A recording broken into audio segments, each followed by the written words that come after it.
एक रहन ईर, एक रहन बीर, एक रहन फतेह, एक रहन हम। जब से जगत गुरु राम भद्राचार्य जी का ये इंटरव्यू आया है, तब से सनातन के दो गुरुओं के भक्तगण सोशल मीडिया पर आमने सामने आ गए। कारण राम भद्राचार्य जी का ये कहना कि श्री प्रेमानंद महाराज जी अगर संस्कृत जाने तो मैं चमत्कार मानूं। अब भाई वैसे तो पूरे इंटरव्यू में राम भद्राचार्य जी ने काफी और भी बातें कही हैं, मगर उनकी ये संस्कृत वाली बात काफी ज्यादा बवाल खड़ा कर गई है। इतना अहंकार शोभा नहीं देता, क्या ज्ञान सिर्फ संस्कृत में ही है, एक्सेट्रा एक्सेट्रा।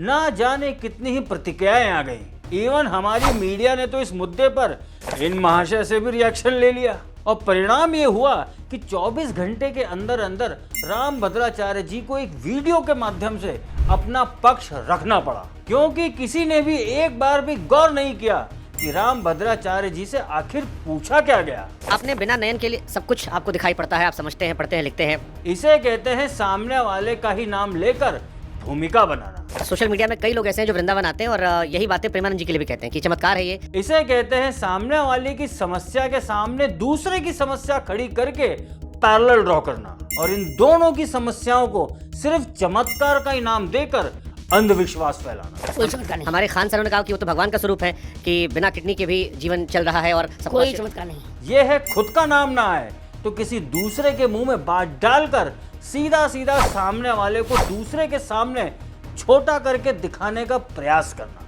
मगर इन तीनों में हाईलाइटेड बात एक ही है, वो है चमत्कार। पहले आप ये सोचो कि क्या कभी प्रेमानंद जी महाराज ने अपने इस किडनी फेलियर वाली समस्या को चमत्कार बताकर अपने आप को भगवान स्वरूप कभी कहा है? क्या कभी प्रेमानंद जी ने अपने आप को कभी बहुत बड़ा विद्वान कहा है? अब आते हैं राम भद्राचार्य जी पर। उन्होंने अपना जवाब एज अ विद्वान दिया है, जो कि सच भी है, एज वो ही एकमात्र बचे हैं जिन्होंने हमारे युगों युगों से चले आ रही गुरुओं की संस्कृत में हमारे शास्त्रों पर भाष्य लिखने की परंपरा को अभी तक जीवित रखा है। अब क्या ये बात सही नहीं कि उनके अलावा अब कौन ही बचा है जो इस परंपरा को आगे बढ़ाने वाला है? तो उनका ये जवाब, उनका ये भाव अहंकार नहीं, उनकी पीड़ा बता रहा था, जिसे कुछ इंस्टाग्राम के भक्तों ने चमत्कार वाले सवाल के साथ जोड़कर समझ लिया और बवाल खड़ा कर दिया। ये सब असल में हमारे सनातन के दो गुरुओं को आपस में भिड़ाने का प्रयास है।